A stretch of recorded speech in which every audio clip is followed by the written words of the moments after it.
Yes, guys, another episode of Bikini Insider with my co-hosts Marnie and Kerry. You haven't just seen all the technical issues we've had just before then. This time it wasn't Kerry. This time fell on Marnie. We got her on her phone. But apart from that, you girls okay? All good over here. Yes. How about you? All good. Very excited about this one because this is someone I've been trying to get since the Arnolds, since pre-Arnolds. So Yeah. we're talking about back into maybe the end of February, and we're now coming into start of August tomorrow. But anyway, yeah, really happy to have our guest, which I'm not going to say yet, even though it's on the title. So yeah, I don't know why this Might as is. well say it. But anyway, look, Yeah, may as well just say it now. yeah, I mean, look, that's it. Look, Aimee Delgado, meaning to get her for a long time.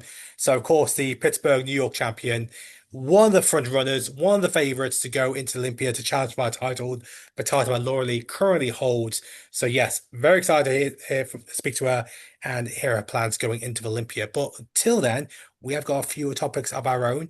Obviously, first off, we have a natural show that on the weekend Yep. over in Maidenhead. Yep. You guys catch that? I did not see much of it. I am not gonna lie. Did Yeah, you I mean, did you I've hear been away, about so I'm the same. the figure and wellness division? Yes, I did. The controversy of like, yeah. I I did a post about it, and they just went everywhere. Like then Mm, so everyone started talking about it, and I mean, look, I just in case anyone don't know, basically. The wellness figure division didn't have enough competitors. You need to have a minimum of five competitors toward a pro card. So what happened was a couple of the figure girls jumped into wellness, and a couple of the figure wellness girls jumped into figure to allow all the girls have the opportunity to challenge for the pro card. I thought that was cool, awesome. I thought it was really cool. Of course, there are other people saying that, oh no, that takes away from what the pro card stands for, and if you win the overall, you can still apply does take away for the moment if you do get your pro card. I think we all know some girls who have won the IFBB Pro Card at a show where they didn't award it because of numbers. Yeah. Where do you go stand at that? Um, I'm not sure really. I guess. I feel like I feel like there's a lot of controversy around multiple things right now in the sport, like not just that, but also, the whole second place winning a pro card thing as well. Oh, you're jumping ahead. So I had that ready. That's my next bit. yeah, because I just saw the video that the clip from Nick Walker's podcast that he released, and I don't think it's a bad thing that people are discussing these things, to be honest, because ultimately I think that's how you get change. Yeah. Like so many things have changed over the last few years, like the Olympia point system and like, just various different things, I suppose. But I don't think it's bad that people speak out with their opinion.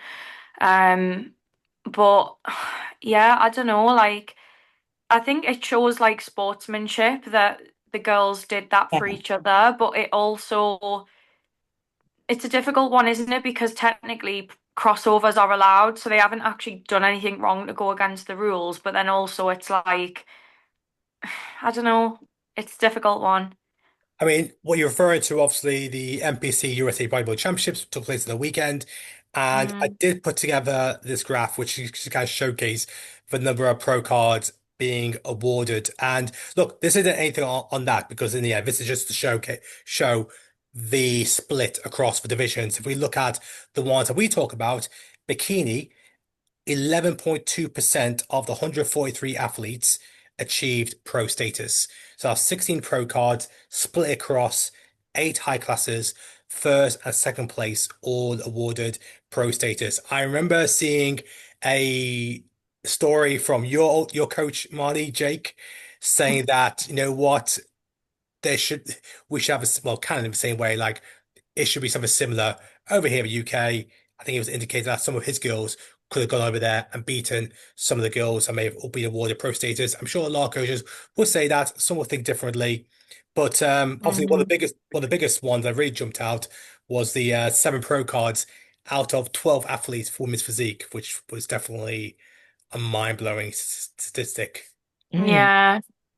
Yeah, definitely is, to be fair. I think there was some really good people that turned pro though as well. Um, in that. Do you think do you think second place should be awarded pro status? I think didn't we speak I before? I said like even if I placed like second or third at an amateur Olympia, I would like want to go. Um, mm, I would want to win mine, but that's just my how I personally feel about me, whereas someone else might feel differently, I guess. I left a comment on one of these posts. It might have even been one you did, Suki, but it was a while ago now because it this has come up in conversation like a few months ago. And I made a comment, and I know this has been repeated by other people, that there's quite a few athletes, not loads, but there are a few notable athletes, such as like Erin Banks and Courtney King, who went on to like win Olympia titles and they came second in their class and turned pro. So Yeah, it's one of those like sometimes the second place winners go on to achieve more than the first place winners. I think it ultimately is more about what you do with your pro card than like Yeah. actually winning your pro card. Like that's a massive achievement in and of itself. And I don't want like I struggle with this sometimes as well because like especially with stepping back from bikini, I'm like I still believe I did what I wanted to with my pro card, but there's a lot of people that turn pro and then they stop, and that's fine if that's your end goal, but I don't know. Yeah, I don't think there's any right or wrong answer here. I think it's just like personal experience, personal opinion. Because the thing is like, if you come second and you win your pro card, like you might then come back to the pro league feeling like you've got something to prove because you won the first place. yeah, So, true, true. Yeah, you know, there's I so many think ways of looking at it. look, I mean, yeah. in regards to Aaron Banks calling, I think there's always an exception to the rule, and they are Mm, the very rare exception, the 0.1% that's gone on to win Olympia title. At the same time, look, in the end, it is a business. When you start looking at the fact that there were an average Mm. 17 athletes in in the bikini in each bikini high class, so it shows 17 competitors, two winners. Top two one pro status. It's not like it was just six, yeah. seven, eight competitors. You are looking at 17. It is a second. Bikini is now just falling behind Classic when you look at the average number of competitors per high class. NPC USA, it was 22 for Classic Physique and only four high classes. So, In my opinion, if I was the one making the rules, I would not have first and second place in a height class.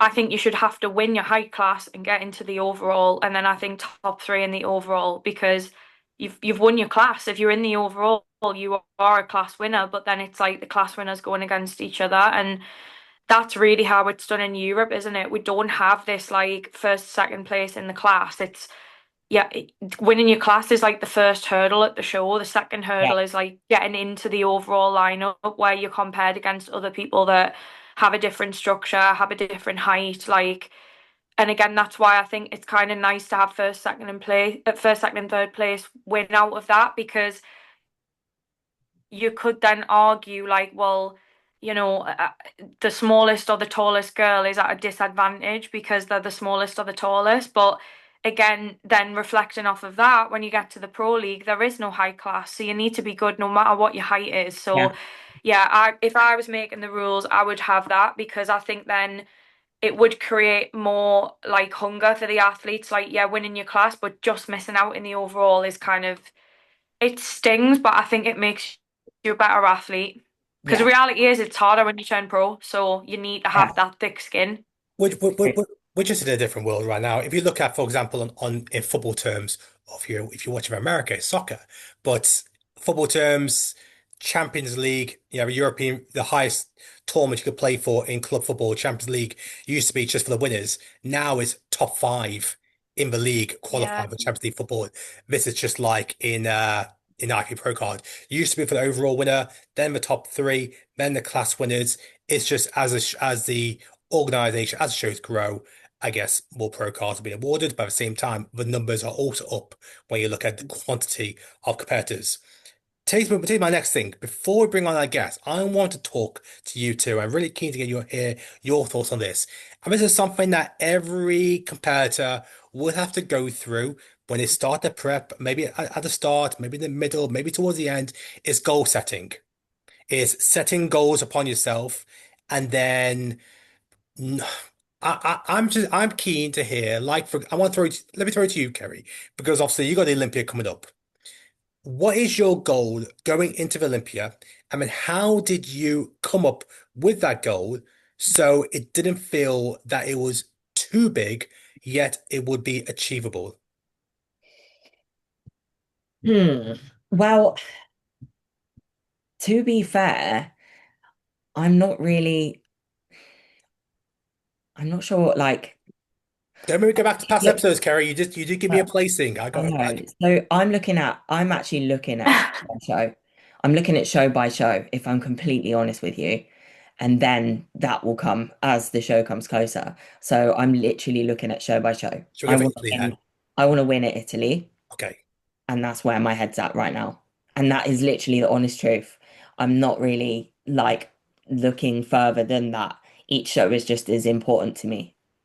So how did you come up with then that goal? Because obviously you know you're obviously the standard of competitors you're up Yeah. against. Yes, of course you won your last show. I guess I'll try and throw this back to those who are listening. When they go into a show and they want to, everyone's got a goal. No matter what they say, I refuse to believe that somebody goes through 12 weeks of prep and then say that they haven't got an inkling in their head about what they want to achieve. Yeah. For win, top I three, top disagree. six. I see. I still So, refuse to believe it. Go on, Nah, Marnie. I so disagree. And do you know why? Do you Go know on. why? And yeah, things have changed now, obviously. But when I started competing, I honestly didn't care. I was like, I just want the show day. Like, I want to be in the suit, look the part, and whatever. Like, I didn't have I'm competitive different. fire. I'm That That's different. obviously came, pre like social media. I always wanted yeah. to win. I wanted to win.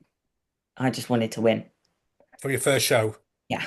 Mm, First, I came second at the first one, and then it was like, right, when's the next one? I didn't even like it. I didn't even like the show day, but I did well. So I was like, right, okay, when's the next one? And so like I did, and I won the next one, won the next one, third at the British, won the next one, won the next one, and kind of like But that, that's yeah, coming from your sporting background, right? Where yeah. you've always been competitive. Yeah, I think so. Yeah, 100%. So, So I do like what you said about the Olympia. Like I do want top 10. I just don't know how it will play out. Is it going to be a little bit of to do with how I get on in the first run of shows? Is that going to open like more doors essentially for me and have a bit more eyes on me? I don't think it's like impossible. There is a lot of athletes on stage and a really high level, and I'm not stupid, but I think why can I not aim for top 10? Like, why not? Why? Why just say I'm going to the Olympia? Like, and just I'm just going to the Olympia. Like, I want to try and shoot for top 10. Like, of course I do. Top 15, top 10, one of those. I want to be like there. Um, but I also am very like I can see like how my last season went, for example. I came 12th, 8th, first. Like I know how this sport goes, but it doesn't mean to say that mm. you can't want that. Like, and I do want that. Of course I do. Like, who doesn't? so Hmm. how do you two then talk to clients when it comes to putting together? Okay. Do you talk about goals like in regards to maybe what are you aiming for? Yeah, so What would count as a successful show, or is that just completely off the table?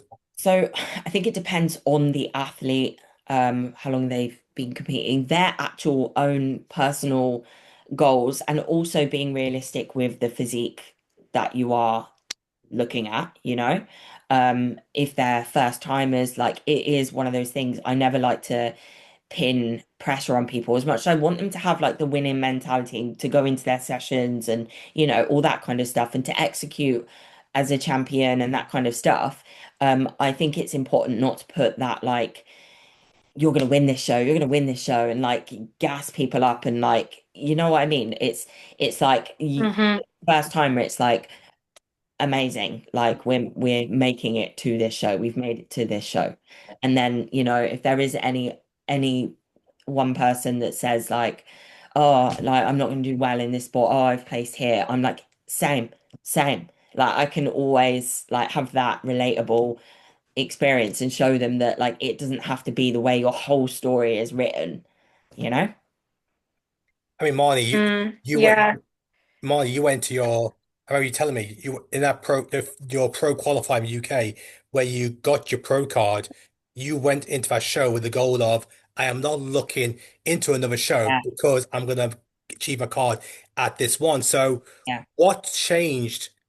How did you come up with that goal where you're like, no, I'm going there to win, and then obviously it came into fruition. How did that get formulated? It wasn't even really that I was like, I'm going there to win, but I just knew from having so much experience, like, and also knowing kind of like what I was going to be up against the previous show that I had done, where like I'd been in front of certain judges that were going to be judging again, getting bits of feedback, speaking to Jake, like, I had never seen my physique look like this. And I think, again, like, neither had the judges, which I just knew deep down, like, this is the best I've ever looked. And I don't know if it's going to be good enough to win a pro card, but I don't want to put the energy out there that it is potentially not good enough to win a pro card. Yeah. So for me, it was more about the actions that I was taking rather than like the kind of like inner self-talk or mentality of like, no, I'm going to win a pro card. It wasn't about that. It was like, this is the best we've ever looked. This is the best the team has ever been. Like, and I believe this is the right energy we need. Like, let's just focus on what's ahead of us, and then the rest will just follow as it's meant to. So, yeah, like it was, I can't really like explain how my mindset was other than just simply that. Like, I didn't want to have the what if conversations with Jake because to me, that just, it didn't need any airtime. It didn't need any energy. The only thing that needed energy was like the show that we had in front of us. Yeah. So yeah, it wasn't like we're going to win a pro card. We knew what we were up against. We knew that there would be every chance that it might not happen, but I wasn't willing to talk about it. Do you know what? I actually feel So like that's that is really relatable to how like my season went. Like the goal hmm was like it was well, that was the goal when I did that Taiwan show in 2023. Yeah, 2023, and it was second place. If there was more shows after that, you bet I would have been there and I would have qualified that year. But there was no more shows. That was it. So we knew going into like this season, like the next season, that like that's the goal. So it was like we took each show as it came. hmm And then at each show, it wasn't like, okay, well, I'm gonna do this one, and this one. It was like, I'm gonna do this one. Then it was like we're shutting it down. yeah, Then it was like yeah, we're doing this one, then shutting it down. Okay, we're doing this one. But we knew, yeah, what like Meg's very realistic. She would have been real with me if it was like 12th, 8th, 3rd, 5th, 6th, like, a little bit further away, then the conversation from her probably would have been different. Like Kerry, like maybe we need to, but because hmm it was fine line and you just know, like yeah, yeah, just keep going, but you don't look further ahead. You and I've done that since even with my pro card personally, because obviously it did take me first and then like all those first places, but yeah, I yeah, didn't look ahead. It was always like getting it here, getting it here. And I think that's yeah. unless it's an unexpected like win, like from hmm what happens sometimes. Some people really don't. They go in Yeah, the first show and then they just don't even expect the way their season's going to go, and that's like crazy. yeah, Um, I don't know. yeah, yeah. I think So, it's very mixed. so obviously, like, look, It is. we touched on there in regards to like planning goals. So let's give the listeners three tips when it comes to planning a goal. You go and do a show. What three tips should we give them when it comes to formulating a goal that is not going to be too outlandish, where it's going to be near possible? So, for example, I'm thinking like if you're a first timer, you shouldn't really go into a pro qualified thinking I'm going to win my pro card if you've never experienced a pro qualified before or even won an NPC class. So, Yeah, what three tips would you girls give them? I think a tip would be to I've Stay. got one. Okay, you go. Go You on. go. So I've obviously got a lot of experience working with girls that are just coming into our sport. And it can be really exciting when the calendar comes out and maybe you've done a mock prep and you kind of, right, we're going to compete in 2026. That's the goal. At the end of this year, that calendar is going to come out. And what happens? People look at the calendar and they're like, I'm going to do this show, this show, this show, this show, this show, and they pay all the registration fees and they're in and it's like, right, I'm committed, no going back. And I'm like, hold on a second, because you have absolutely no idea how you are actually going to feel Yeah, after the first show. And we spoke about this many times. Like, Kerry and I are like yin and yang. Like, the way, do you know, I actually had a client, Kerry, who sent me a voice note and talked about her season. She's going to do the Euro Masters in Milan, and she was like, I'm not a Kerry Sexton, so I'm not going to do anything after that. That's my one show. I love how that's a phrase now. Like, a Kerry Sexton being someone that can just do show after show after show. Like, we are so different like that. I feel like, and I know you've said Mark is the opposite to you as well. Like, he kind of can only really do like two or three, maybe max. And I think it's so amazing that people get excited and they want to dream big and they want to have this big long season and the budget for it and they want to travel here, there, and everywhere and have all the different bikini colors. But you honestly have no idea. You could very well be a Kerry Sexton where you can do multiple shows, but for the vast majority of people, especially when it's like territory that you've not entered yet, you've not been stage lean, you've not been in that depth of prep zone where, your relationships take a hit, your career might take a hit, and things are a bit of a struggle. Like, it will be a struggle until you find your feet and you become a seasoned athlete. So I would say when you're planning your season, just really take that into consideration and don't overcommit and spend loads of money on registration fees. And then, you find out after the first couple of shows that you're done and you're tapping out. And, maybe then you've lost loads of money and you kind of feel like that money could have been spent on another season the following year. Like, you want to plan ahead, but you don't want to over plan. That's how I would say it. Yeah. I've had a tip in my head for the longest time, which I've been trying to cling on to. Um, Oh no. Was it mindset related? oh, yeah. So I think like it's really important to you need to step on stage knowing that you have done everything, whether you're gonna win or not win. I think, and it depends on like as well, like if you've got big goals for the future, I think it's really important to set that standard of your personal discipline, you know? So making sure that you can step on stage, okay, and no matter the placing, you can look back and you can say, hand on heart, I did everything and I did not skip a beat. Because Mm-hmm. I think then you can really truly stand on stage, take the place in, and you literally have done everything that you possibly could. And there's no better feeling than standing there with your head held high, knowing that you have actually executed everything exactly how you should have.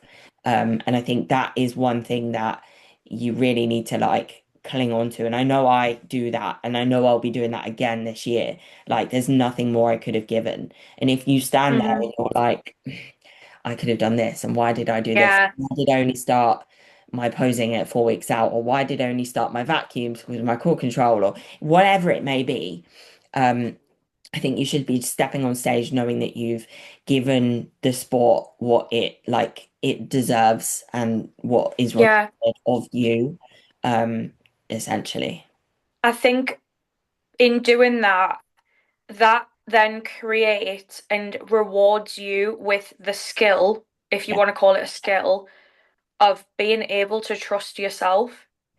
And, even if you had a shit placing, because I've been there, right, where I think we've all done this, Kerry included.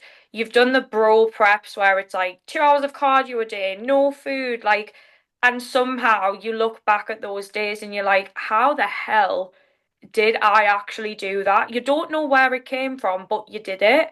And even if you didn't bring the physique you wanted, your physique was tired and you weren't responding, whatever the case may be, regardless of all that, you then create this bulletproof self-belief Yes. because you know that you can execute and you know that you can follow instructions and you have work ethic. Mhm. It's just not the right time or maybe not the right coach or the right method for you. And I think that's a really underrated thing that you can take away from bodybuilding because it's not really about the place and it's about everything else that comes from it. So furthermore to your point, it's gonna strengthen your character as an athlete as well. 100%. For sure. I mean, one thing I would say, and I see this a lot as well, especially with first timers, is we all hear the terminology of data collection, and you normally see that you hear from coaches, but there is an aspect as well that's also data collected from the athlete's perspective. And what I'm talking about is that somebody makes step on stage for the first time and then plays third in a lineup, and then straight away they're like, okay, well, the next show I want to win, but they've only got data for one lineup. So, and then what do we see? We then see they could be another show and they place maybe a little bit lower. Or, for example, we've seen people as well that have placed won a class, gone a pro qualifier, missed out a pro card, and then the following season they've just dropped down to Mm, in their class. That is obviously we all know how lineups can always change and you got influx of new yeah. kids all the time. So it's all about as well is you can't base your a certain goal over very little data of one or two lineups. It Yeah. does need to be a consistent amount. So the very best ones now we know they're probably saying, yes, I'm pushing my pro card because they've been there for maybe 2 years now and mobile shows pushing for it. And they can afford to say that's obviously their goal. But if you don't have that consistency of certain placings, I wouldn't always say it. There's no harm in just saying, okay, came third in my last show. I'm in for top three again. So it's being realistic. And as I'm saying that, I can just see my guest has just arrived. So we're going to move on to somebody else because I'm sure they've got a certain goal going into this year's Olympia, having already taken the Pittsburgh and New York title. It is, of course, someone I've been trying to get for quite a while. I'm so happy I've now got her here on the Bikini Insider. It is Aimee Delgado. Aimee, how you doing? Hi, I'm great. How are you? All good. All good. I'm very happy that we finally got you. You were one of my top lists when we first started the Bikini Insider, Yeah. all the way Oh, back in really? January. And I was like, oh God, my messages stuck in your requests. Eventually, we got some communication, and now we got you in my diary. We got you here. So yeah, I'm honestly not good at Instagram. I don't do Instagram. I do my posts and I try to get off, but it's really hard for me to mingle on Instagram. I don't know. It's I don't I social media is just I'd rather do this and talk in person and stuff, but yeah, I'll give you guys my number. I'm surprised you yeah, I'll give you guys my number so you guys can text me. Yeah. So you're not chasing me down on Instagram. That's funny. it's all good. Look, I thought first things first. I know this is very belated because I probably already sent it in a few comments in some of your posts this year. But first off, congratulations on double win, Pittsburgh, New York. I mean, talk about bounce back after take a second, very close second at the Arnold's. Pittsburgh and the New York title again and again. We know that's multiple times you won it, and now, of course, all roads lead to the Arnold. All roads lead to Olympia, where we're gonna see you there again in what is going to be a fierce lineup of competitors. I mean, you must be obviously Maureen's confirmed to be at the Olympia. We all know all the other girls who are aiming to come back. You must be buzzing about this year's Olympia. Oh yeah, Olympia is the end goal. That's everything. The Olympia is, I don't know, I've always told myself I'm gonna be an Olympian. I'm gonna, be Miss Olympia one day, and I believe it. And I'm like just continue manifesting that, and my career has guided me in in that direction. So whenever my time is ready, that's when it will be. But yeah, I'm very excited coming in this year's Olympia. It's gonna be so much fun. We the girls, we were just talking before he came on about goal setting. Because obviously there's first timers coming to shows and sometimes they have too lofty goals. And if they don't achieve it, they can be put down. Some obviously do have very high goals. We talked about Kerry's goals going to the Olympia this year. Let me start with you. 2025, when 1st of January came around and we started the year, did you write down any goals for this year? For 2025, yeah, my ultimate goal was Pittsburgh Pro, getting that three-time title because it's never been done before. It's history, so I had a lot of pressure on me for that show because I just see that as like that's my show, that's mine to lose, and every other show I go into that I haven't won before, like the Olympia, like the Arnold's, I don't have that much pressure on myself to where I'm like, I need to keep where I'm at. I'm like, let me just keep climbing, let me keep pushing. So that type of mentality and that mindset is a lot easier for me to carry through those certain shows. But whenever it's like you're at the top and someone was they're trying to come to knock you down for like the Pittsburgh Pro and in terms of that, yeah, that's where I had a lot more pressure on myself. It was a lot more tough and it was intense. Honestly, that prep was intense.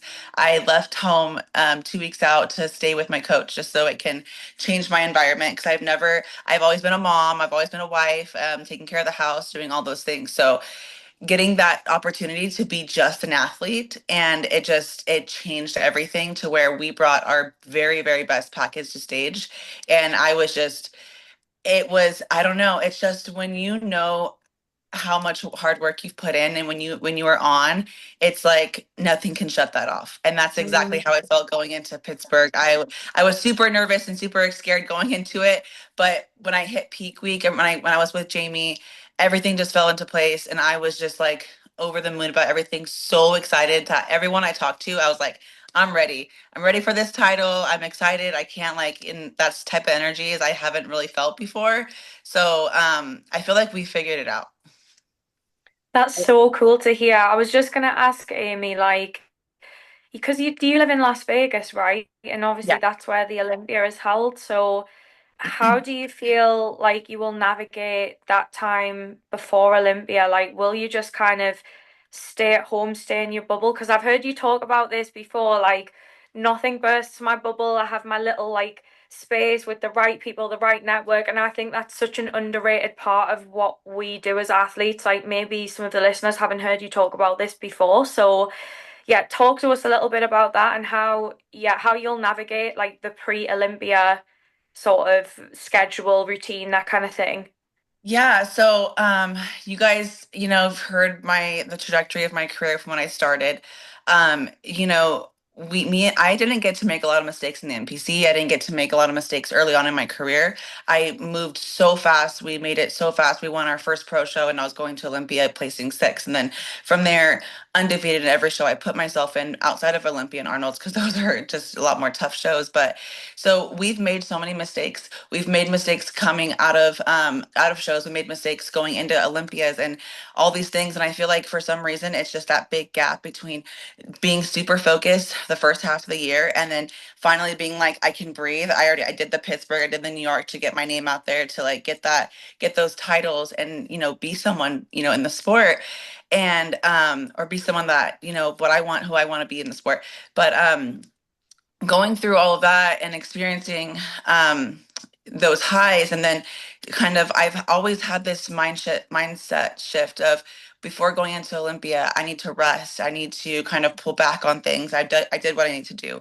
And we experienced losing muscle going into Olympia. We've experienced like different things like that. So we made those mistakes and I feel like you have to kind of make all those mistakes and that won't ever happen again, and then you figure out exactly how you need to come in every single time, how you need to train in and out of divisions, I mean in and out of shows. So like my last two shows in 2024, they were like don't grow at all, and I've always trained to grow. And then so going into Olympia, we changed my entire training. I end up losing like almost 4 pounds of muscle, and in bikini that's a lot. So I think just me competing and getting to know my body, making those mistakes, coming back better, and trusting myself more and trusting what we're doing and whatnot. So I think that's what's really going to be changed. That's what's really changed in 2025. Just experience, time on stage, experiencing coming in and out of shows, learning my body because at such a high level, it's so important to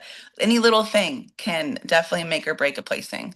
And so we've learned our lesson. So I think this year it's not going to be like any other previous years. Coming off the Pittsburgh Pro, I'm very excited. I'm confident in that we can bring that exact package to the Olympia. And if I can bring that, I am so happy. And so far it's working out very well. So we'll see.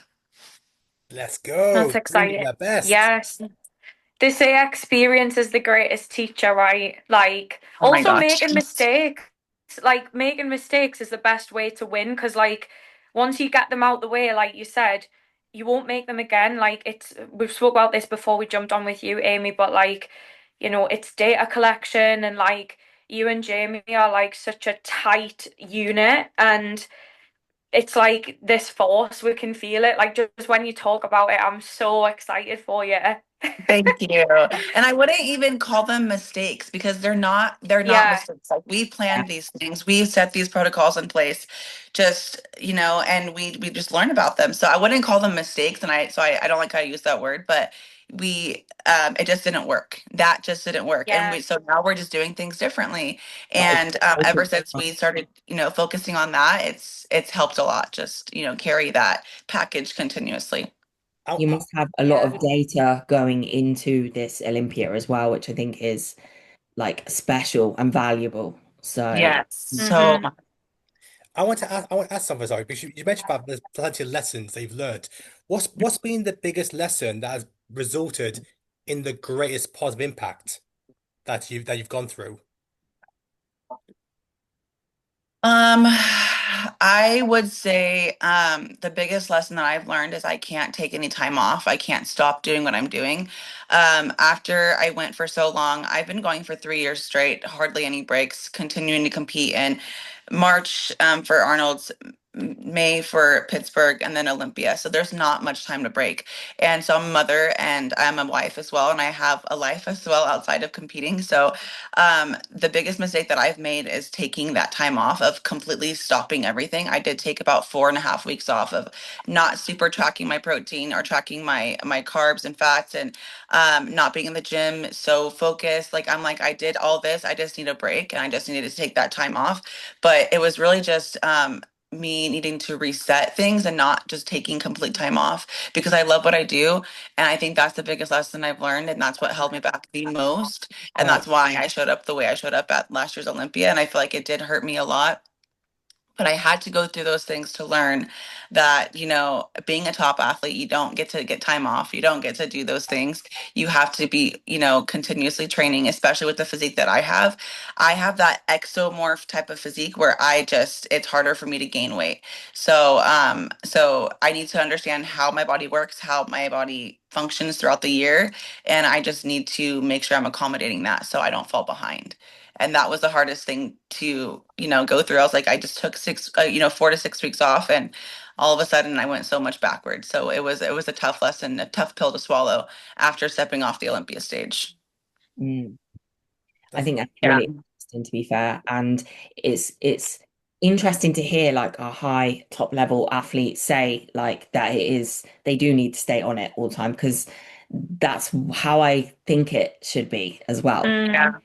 I Yeah. really do. And you do see people take time off, but are they getting the results? There are things in Yeah. getting their training and are they doing all those things? And I just really took a step back and I was like, I just want to be a mom. I just want to do these things. And so it honestly, like I'm just need to. So this year I reframed my entire mindset of, okay, you can't just always be on and then just turn it off. You have to have that balance and create that balance within your life. So we've done a really, really good job at creating that balance of training while including with family and all that time. And it's translated over so well. And I feel like that's, why we just continue to get better and because we're training the mindset But it every just becomes time. normal, right? It just becomes normal because Yes. that's the Yeah. way my coach works with me. And like at first, it was a bit like, whoa, like this is like a lot. But then now I look at it and I'm like, this is literally life.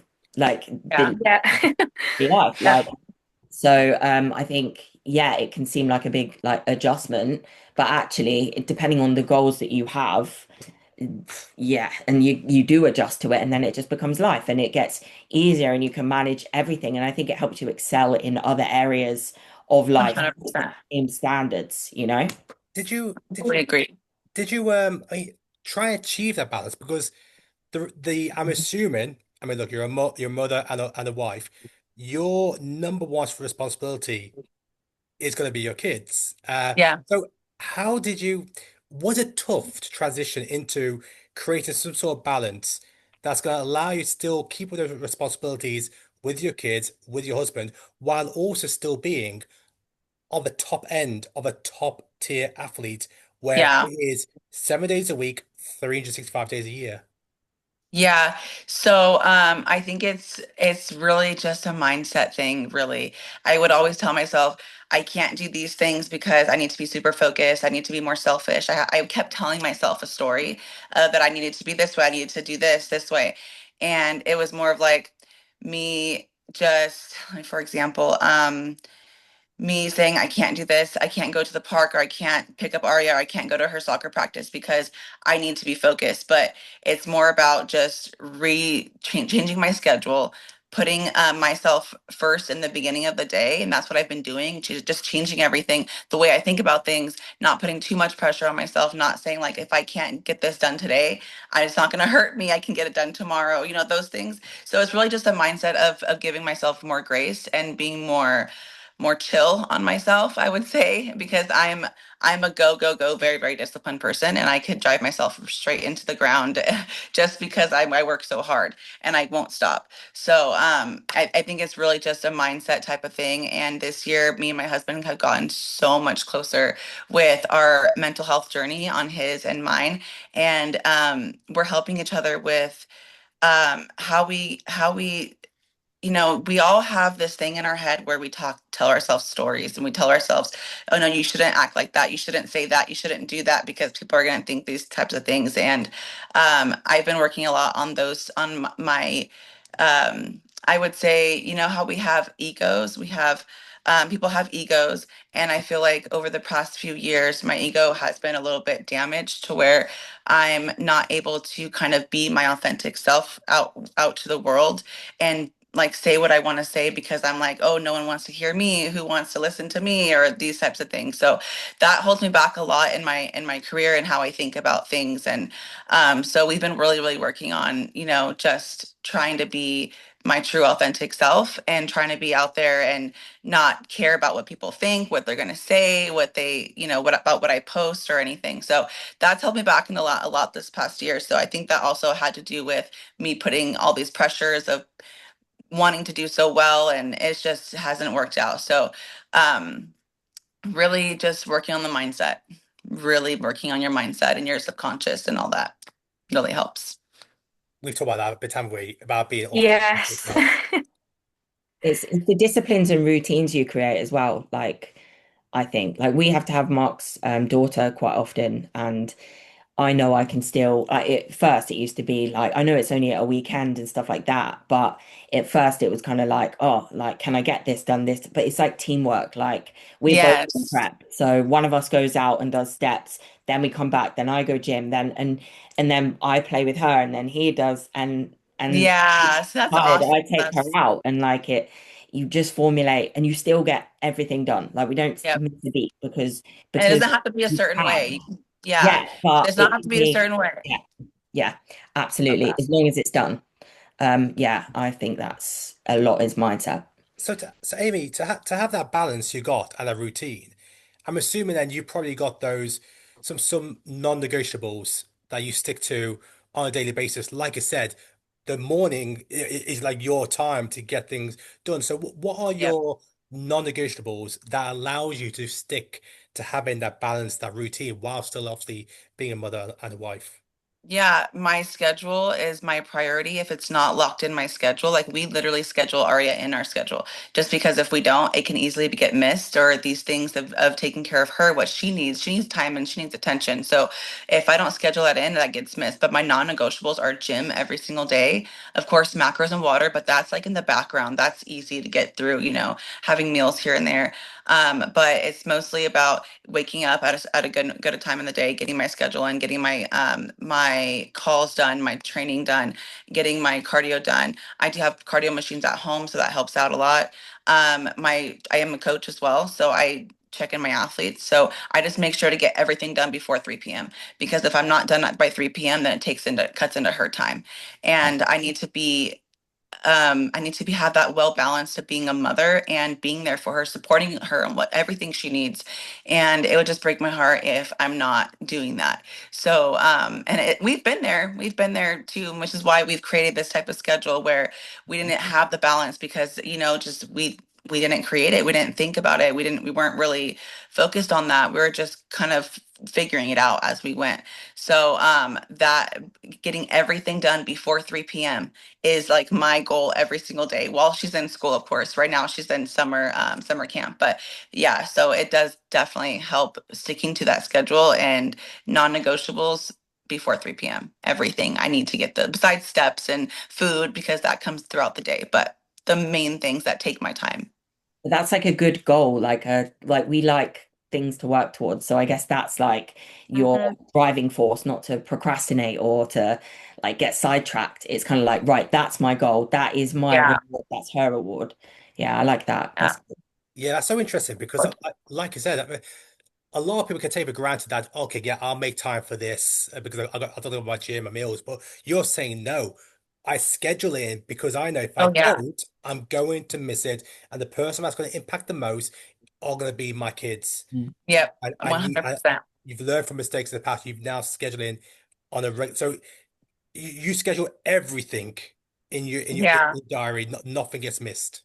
Yeah, things do change when I hit about 2 to 3 weeks out. Then that's when I become that's where Christian does step up and he becomes mom and dad. Just because, every detail of those days matter, especially with my sleep, my stress, and all those things. And background noises does affect you as well, whether you think it does or doesn't. Kids playing in the background, it does affect the mental of the stress and the feeling of wanting to be there or saying some things like she might be crying about something and that just hearing about it, kind of is hard too because you want to step in or you want to see what's going on, those types of things. So having that type of balance is a little bit harder on me. So we try to really schedule mine and Christian's time with Aria a little bit different to where I become like that fun mom and not so much the disciplined mom and the mom that's like taking care of everything. So he does support me so much on that end and it really, really does help a That's so, lot. that's so interesting you mentioned that because I remember I did a post a while back about the so importance of the environment and the circle, but also the importance of a supportive partner. And you've Yep. just touched on there about Christian, where in a couple weeks before the Olympia is when he has to step up and maybe do some more duties because he understands the bigger goal. But how much of an important role is a supportive partner like that for somebody like yourself, or really anybody who chooses to compete? To have a supportive partner that's willing to step up when those last few weeks come up, how important is that for you? I would not be where I'm at without that man. I would not be here. I would not be the competitor I am. He's taught me so much. He helps me, he guides me, especially, when you're so lean and your brain is not working. And you're in your emotions and you have so much pressure, especially going into these big shows. And that's what I've always done. I've always said, I'm going to be in all the biggest shows that I can so I can go up against the best girls and, try to get that best outcome that I want for myself. But having him, the best word I can explain is that he is so selfless. I don't know how he does what he does, but he is so patient. If he wasn't who he is, it probably wouldn't work out the way it is working out now. But he is just an amazing man. It helps so much. He does so much for me, and it's like he's become my second eye, literally, because he's checking me and he cares so much about what I do. He cares so much about how I do it, how I show up. If he thinks I'm not being like my true authentic self, and he will always bring me back down. He's that person that truly wants the best for me. And I feel like your significant other is that person. And I couldn't imagine him doing his own thing in his life. Like I don't know. I am like, no, he's here with me and he's gonna stay here with me and doing all this with me, and he doesn't get a choice.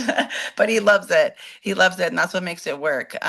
He does so much. I can't even he picked up the camera, he does all my content, he does all my YouTube editing, he does everything. He's my manager, he sends emails, He negotiates contracts for me.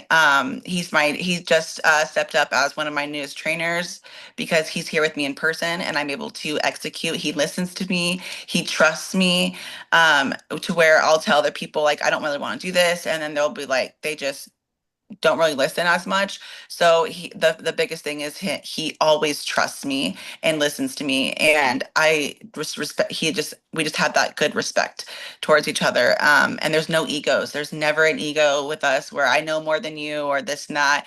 I don't know. We just work so well together, and it's really amazing on what we've been able to build. That's awesome to hear that.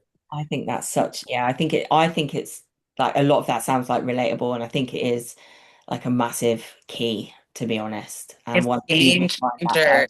it's It like, is game changer having someone do, go above and beyond for you all the time. It is like he will go to the gym with me every day and he will not train himself. There's times where he hasn't trained in 3 months because his time is with me. And who has an hour to go to the gym and train somebody just watching them and then go an hour themselves when he has, Aria, he has his own work and things going on. So he definitely is that type of guy that allows me to be in the spotlight and he won't take any credit for it. He'll take a step back and let me shine. And it can be really uncomfortable for men to do that for their yeah. women. It really can. A lot of men don't want their woman to compete. And my husband is like, no, your butt doesn't look big enough. Push it out more. Let's get this video. He's like that. But we definitely don't do like any like I don't come off as sexy on my Instagram. That's just not something that I like to do and stuff like that. So, but yeah, he definitely helps hype me up. Oh, I love that, honestly. Go, You guys Crystal. are the dream team. Well, look, Oh yeah. before we come to the end, we have to talk about Olympia 2025. Yeah. Las Vegas. You've obviously mentioned that you're in a far better position going to this one versus last year. So Yep. let's talk about the big day because we do have one of our own UK competitors, UK pros in Kerry Sexton, who is making her debut at the Olympia this year. Yay. Um, but So before I go, excited. before I go into some advice for Kerry, which means she knows that question will be coming, um, Yes, I do. I love with it. with everything coming in line, you've you've retained the Pittsburgh title, you won in New York, you've got this newfound balance, you're 24/7, 365 days a week.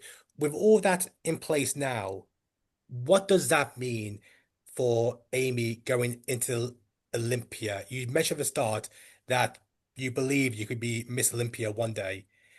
Going into this year, am I talking to the next Miss Olympia 2025? Well, I will never say, I'm going to go in and win a show, but I always believe every show I go into, I believe I can win. Otherwise, I'm not entering that show and I'm at home doing the work until I believe I can. That's how I operate. And I did, I don't know. I'm really excited for it because coming off the Pittsburgh stage, I got some really good feedback. And the only thing that I need to do is shut this off, relax, and just show up. Literally. I have not started prep yet. We're gonna start our prep 8 weeks out, which is also really weird. And this is what I was mentioning that my body is just sometimes my metabolism just goes. So right now we're actually adding food every single week. We have not done any cardio since coming off stage in November. I'm not November, I'm sorry, in May. Um, we just have to show up and I have to be calm. That's it. I just have to be calm and just be excited and enjoy this process. And that's really it. There's nothing more to do is just keep up with what I'm doing and just show up and keep my Hormones. mind calm. Yeah. How do you That's stay really calm? it. How do you stay? You said about this. You need, should this. How do you stay calm then going into the biggest show in the world in bodybuilding, the one that everybody wants to be part of? But you're saying it's about keeping yourself calm, showing that, which I'm assuming a lot of people actually go through, whether it's the amateur stage or the pro stage. So what do you do then to keep yourself calm to make sure this doesn't go overdrive?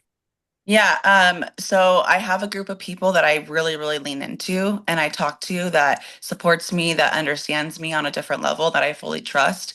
I stay away from talking to people that aren't those people. I don't really go out and mingle and talk about the Olympia when I get close to it, just because I don't, there's no need to be talking about it. That's what keeps me calm as well. And just leaning on to those people, explaining how I'm feeling. The biggest thing that I've learned this year is never hold my feelings in. If I have any ounce of something's I'm feeling off or something's going on or I feel something towards someone else, and I will open up and I will say it even if it's uncomfortable, and that's what's helped me get farther with my relationships and the people that are in my corner. And I let it all out, and I feel like we've just gone on a deeper level, and just understanding how I've gone into every other show with the pressure and how I've thought about myself going in, like, oh my gosh, like, just putting all these amounts of pressure and telling myself these stories that I have to win this show, I have to do this. And it's made me understand that my way of thinking needs to change. And going into the 2 weeks into Pittsburgh, I need to have that kind of mindset. And because you've done the work and the work is done, and you are who you are and you're going to show up. And before, I would put so much pressure on myself, not believing in that the work that I did was enough. And now I truly feel that the work that I'm doing is enough to earn that title, to get that title. And before, I always questioned myself. I always questioned, I'm not good enough. That damaged ego in my head, I keep telling myself, and that's what brings me that stress. So it was really just about, keeping my mind calm, not talking to myself and telling myself those stories, stopping and kind of zooming out and understanding that the chatter that's in my head is just in my head, and I need to look at the bigger picture. And so it's really just the mindset and talking to the people that I have in my corner, not letting anyone else in, my happy bubble, like I mentioned to you, Kerry. It's just those things. It's really hard to explain because it's just a type of energy that you have to give off and not let those negative thoughts overtake what you have going for yourself. Think the thing is, we actually are like we have real chemicals going around our body, don't we? And that's Mhm. one of the things you need to keep them in the right place. And they really do say that like the mindset like makes or breaks an athlete. And you have seen it with other people that have like Lauralie, for example, it's always been a thing with her, I know, because I've heard that it's like as soon as she gets her mind right, as soon as she gets her mind right. And it's like so often that is the case. And you just need to take yourself to that different place, don't you? So it's amazing to see that you've Yeah. realized that because now you can Yeah. trust your potential and God's timing. Yep, exactly. And that's so funny that you mentioned Laura Lee because they were at the Pittsburgh Pro. And when I got off stage, after I got my trophy, she came backstage and she congratulated me and she said, we've talked, here and there, and she understands. I open up to her and she was telling me like the biggest change that I'm seeing is you're calm. You seem calm and confident, even on that stage. Like it's just different, and the way you're moving is just a little bit different, and it's just that calm feeling. And she's like, that's how I feel now. So Right. it was just amazing to hear that, and they kind of connected. Yeah, Yeah. so it was cool. Oh, Nice. That's That's a good epic. I vibe. also love the bit as well you mentioned about the fact that if you've got something to say, don't leave it bottled in it either. I mean, we talked Nope. about the fact that if someone brings some negative energy, the worst thing you do is just keep it aside and let that devour you and let that mhm. carry on. So the fact that Yep. you said that is something I think so many people could take away. That if something needs to be said, don't bother in. Say it.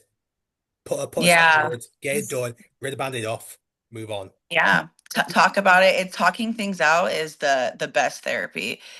Getting those things that's in your head and getting it out there and just expressing that. It's helped me so much, and it's built my relationships. Where Jamie's like, "I'm so glad you told me this because I don't want you feeling this way, or you shouldn't feel this way because of this, and you're just thinking of this like this." And so it really helps you gain just a total different perspective based on your feelings. I was just about to say to you, has there ever been any moments where like you've maybe held back from even asking her a question, like why are we doing this? Or like felt like you haven't had an answer to, and now you can be like open enough to be able to find out why and why are we doing it this way and why not this way and stuff like that. No, when it comes to coaching, no. We've always been I don't know, we have the best relationship when it comes to coaching. She trusts me fully. Like again, she allows me to make, and that's why it's worked out so well. She's allowed me to make my own decisions with posing, with my nutrition, even with cardio times. So there's times where I'm like, I don't believe I want to do this much cardio because of how I'm training and I'm burning a lot during my trainings, but she's not there with me training. So she trusts me on that level to be like, okay, I understand. And if you truly believe this, then yeah, we can bring cardio down 10 minutes. And then it can end up either working out for us or kind of fighting us, but it's always worked out, Yeah, honestly. So it's more of like the outside stuff, what yeah, people say, how I said something, maybe someone took it wrong, or someone came up to me and said to me at a show that maybe got in my head, or um just sometimes I'll reach out to her and be like, I miss you so much. I feel like I'm not as close with you right now. I've done that recently where I was like, I miss you so much, and I feel like we're just not close because she's always on the road and she's busy and doing all the things that she's doing with all her competitors. But if I haven't said anything, she wouldn't know to reach out to me a little bit more, and we could right, go okay. to lunch, just things like that. So it's really just about the outside world and how I am as involved in it. Yeah.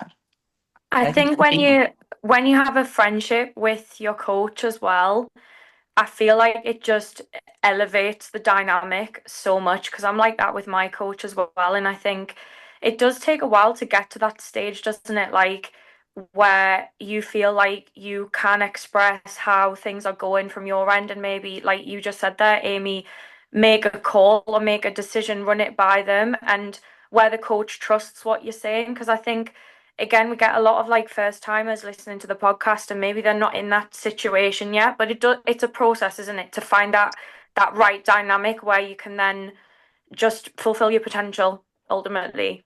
Yes, and you have to be willing to be open and vulnerable with your Yes. coach. And that's the number one thing is I've always trusted her and been vulnerable, told her about everything I went through as a child during my childhood. And me and her, we are so alike. Like it's insane. We've gone through a lot of the same things. We've experienced a lot of the same things growing up, and it's really just allowed us to be just on that next level of trust. Because I work with athletes too, and I have athletes that I'm really, really close with, but that's because they choose to open up their heart and their lives to me. And I have athletes that don't do that, and it's kind of just a coaching and athlete relationship, and we don't talk about personal stuff, but that's just because, that person hasn't really been open as much, or maybe I haven't been as open, but it's just so yeah, definitely being open with your coach and vulnerable is definitely, I think, it's very important. And it's not a negative, it's a positive. I think so too. It's one of them. You're not just a coach for nutrition and training. I think there's Yeah. so much more to it, and all of that more helps the process. Hmm. It's very important. Okay, look, before we wrap up, Aimee, I need to ask you this question. Kerry, you know what's coming. Oh yeah. Kerry is flying the flag solo for the UK going to the Olympia this year. So, you've been to Olympia before, you know what it's all about. So, if you have to give one piece of advice to our debutante going to Olympia this year, Kerry Sexton, what would it be? Okay, my advice would be don't compare yourself to anyone's, because your journey is your own. So don't go in there with high expectations. Go in there, don't put too much pressure on yourself because, like I said, it's damaged, it's hurt me a lot. Try to work on yourself and being calm and being excited. And this is my first Olympia. I'm here to have fun. And make sure you take so many photos, take so many videos, and talk to the people who you want to talk to. Don't hold yourself back on that. Don't be shy. You deserve to be on that stage. And the biggest thing is, yeah, take lots of videos because it's gonna go so fast, girl.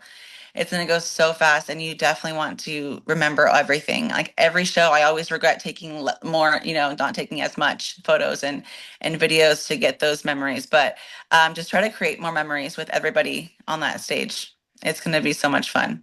I like that.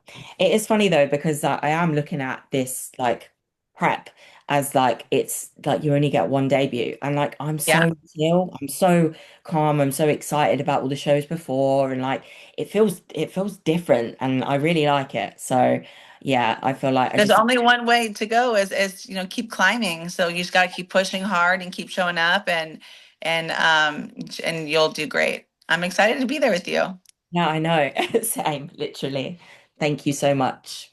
Well, Aimee, Fun. look, I really appreciate you being on this. So once again, a huge well done, obviously on the season so far with the Pittsburgh and New York, and now of course going to Olympia. I'm so happy as well to hear about this balance that you've got. And that can only mean that we're going to see the best ever Aimee going into Olympia 2025, which is super exciting. And even more exciting that obviously you'll be there with Kerry as well to look after our UK girl.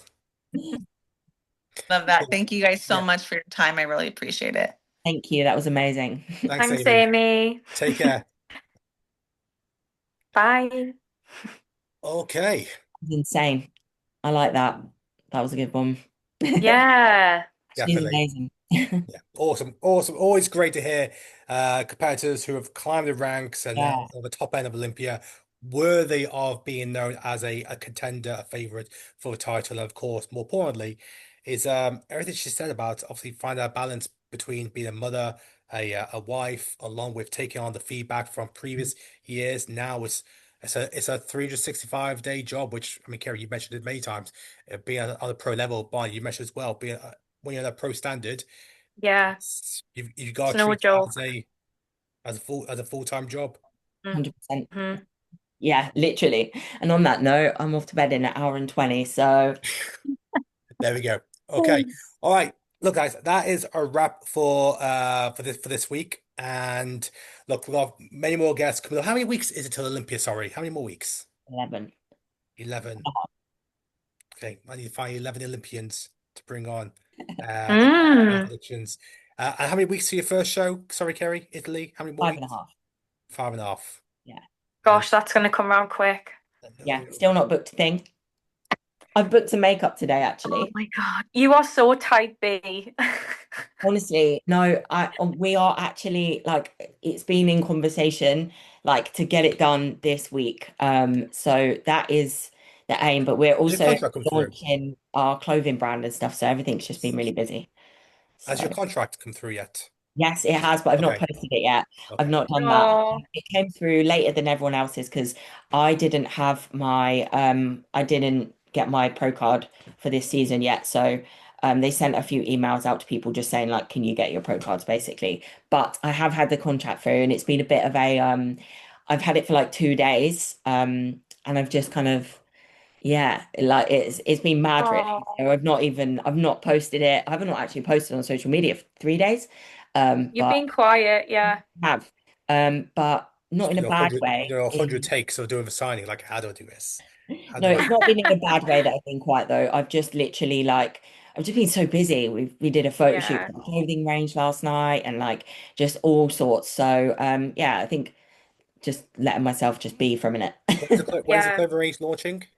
We don't have an exact date, but we just had a call before this, and things are in motion. So very soon, very, very soon. There might be a teaser tonight if I can get it done in time. Woo! And jet lagged Marnie. Any events coming Can up you for Rocket?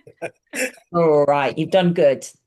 I'm really flagging. Like, She's I'm probably gonna have the same bedtime as Kerry. she was getting more at the end of the screen. It wasn't long till she's gonna be like this. That's hilarious. Nah, you did good. You did good. It's Right. no joke, like coming back from this or going to the States even, like imagine that, but being stage lean. It is just, yeah. All right. I did, didn't I? I did two state shows, then straight back to the I UK. don't know how Then you did straight that, after. 3 back to back. Japan is the one though, those countries, they are insane. But again, once you've done it, you know you can fucking do it again. Sorry for Yeah. All right. That's a wrap. She's got to go to bed. Maya's also got to go to bed. So we'll see you guys next week. the